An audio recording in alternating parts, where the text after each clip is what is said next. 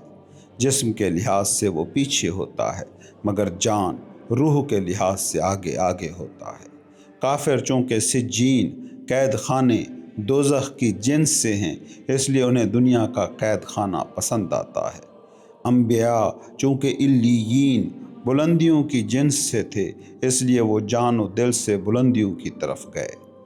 اس بات کا کوئی اختتام نہیں، لیکن ہم اب واپس آتے ہیں، وہ تمام قصہ دوبارہ بیان کرتے ہیں۔ یہ تھے آج کی ایپیسوڈ میں شامل اشعار۔ اب چلتے ہیں ان کی تشریح کی طرف۔ ہم اس پوری بحث کو 6 بنیادی حصوں میں تقسیم کریں گے تاکہ ہم ہر نقطے کو منطقی طور پر سمجھ سکیں۔ پہلا حصہ ہے ہماری حیثیت اور عدم کا وجود۔ رومی گفتگو کا آغاز کائناتی اسکیم میں ہماری حقیقت کے تعین کی یاد دہانی سے کرتے ہیں۔ جدید انسان کا سب سے بڑا مسئلہ اس کا تکبر ہے، اس میں موجود ایروگنس۔ ہم سمجھتے ہیں کہ ہم سیلف میڈ ہیں، ہم سمجھتے ہیں کہ ہماری سانسیں، ہمارا جسم، ہماری عقل، یہ سب ہماری اپنی ملکیت ہیں۔ مگر رومی ہمیں واپس اپنی بیسکس کی طرف لے جاتے ہیں۔ وہ لفظ استعمال کرتے ہیں بعد ما، ہماری ہوا۔ سوچو زندگی کیا ہے؟ صرف ایک ہوا کا جھونکا، سانس جو اندر جاتا ہے تو ہم ہیں، اور اگر باہر نکل کر واپس نہ آئے تو ہم تھے ہو جاتے ہیں۔ رومی کہتے ہیں ہمارا ہونا بھی ہمارا اپنا نہیں ہے، یہ اس ہستی کی ایجاد ہے، ہم تو عدم تھے، نتھنگنیس۔ ذرا تصور کریں، آج سے 100 سال پہلے تم کہاں تھے؟ کہیں نہیں، تم نیست تھے، پھر اس ہستی نے اس نیستی کو وجود بخشا۔ رومی یہاں ایک بہت ہی خوبصورت اور رومانوی فلسفہ بیان کرتے ہیں کہ عدم کو وجود سے عشق ہے۔ اللہ نے جب کائنات بنانا چاہی تو اس نے کچھ نہ ہونے کو ہونے کی لذت چکھائی، اور ہم اس لذت میں اتنے مگن ہو گئے، ہمیں زندگی کا نشہ ایسا چڑھا کہ ہم اس دینے والے کو ہی بھول گئے۔ ہم تحفے میں مگن ہو گئے، تحفہ دینے والا بھول گیا۔ رومی کہتے ہیں ہم نہیں تھے اور ہم تقاضا بھی نہیں کر رہے تھے کہ ہم ہو جائیں۔ یہ بہت گہرا جملہ ہے۔ جب ہم نہیں تھے تو کیا ہم نے ہستی کو درخواست دی تھی کہ ہمیں پیدا کر؟ کیا ہم نے کوئی فارم بھرا تھا کہ مجھے فلاں صدی میں فلاں ملک میں پیدا کرنا؟ نہیں، ہماری زبان ہی نہیں تھی، ہمارا شعور ہی نہیں تھا، مگر اس نے ہماری بن کہی ضرورتوں کو سنا۔ اسے ایک جدید مثال سے سمجھنے کی کوشش کرتے ہیں۔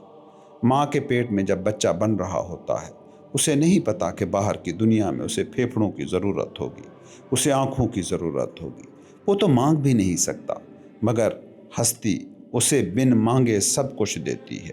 رومی کہتے ہیں کہ اے انسان، جب تم مانگنے کے قابل تک نہ تھا تب اس نے تجھے سب کچھ دیا، تو آج جب تو بول سکتا ہے، مانگ سکتا ہے، تو کیا وہ تجھے تنہا چھوڑ دے گا؟